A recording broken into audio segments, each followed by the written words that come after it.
the Sony a6000.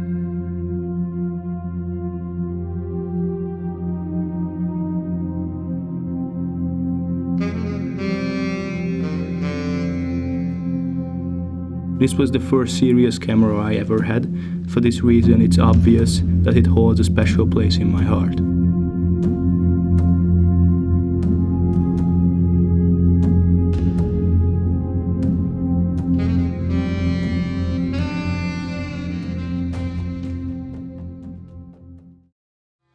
It was introduced in 2014 and replaced the NEX cameras before it. It is a super small mirrorless camera with an APS-C sensor that has image quality and specs that still hold up to today's standard.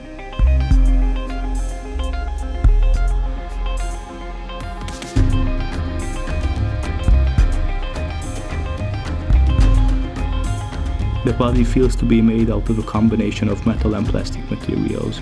It is super small compared to other cameras but still has great ergonomics. You can easily hold it in one hand even with bigger lenses and have a secure grip on the camera. The construction is really good. I dropped this camera many times and many things happened to it, but it still functions like it was new. The display and the EVF on the other hand do show their age, but I consider them to be still usable. The camera has 3 custom buttons, and you can remap other buttons as well to suit your needs. The only thing I wish this camera would have is an exposure compensation dial, but you can get used to living without it.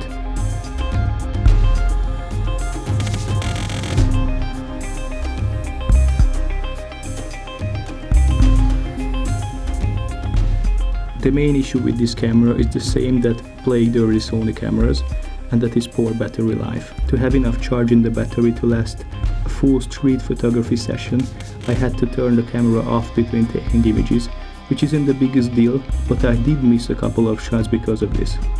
But if you have a slower approach to photography, this shouldn't be an issue.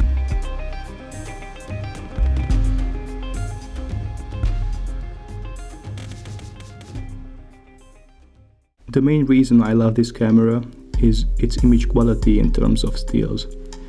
I think it easily holds up to today's standards if you use it correctly. If you don't push the ISO too high and treat it more like you would ISO on film stocks, you can get amazing results.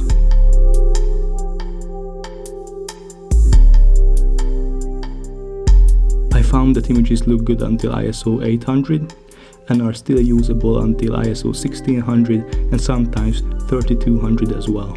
But to be honest, you should probably avoid 3200 most of the time.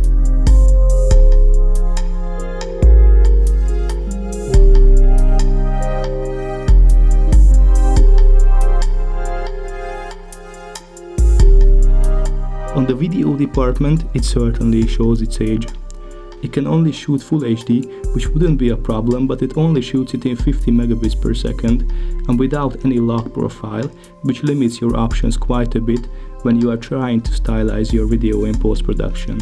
It doesn't have a mic input either, so you are stuck to the internal mics of the camera, or you have to record audio separately.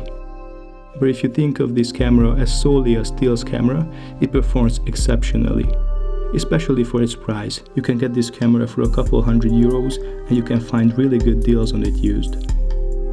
For this amount of money, I don't think you can get better image quality. For this reason, I think that this camera is perfect for someone who is starting out with photography or is looking for a cheap camera that still takes beautiful images. I would even say that this is the best beginner camera. It has great image quality and lots of features, but you still have to learn how to use it in certain situations like low light to make good looking images. Because of this, it can help beginners learn how to use a camera correctly and improve their understanding of photography. So in my opinion, this camera's limitations are helpful for beginners to improve and be creative to get around those limitations. I used this camera for many years and I was genuinely hesitating to upgrade because if you get used to the camera, you can easily create amazing images whilst having the benefit of its small and low-key size. I eventually replaced it because of its lacking video capabilities, but for stills, I believe it holds up to today's standards without a question.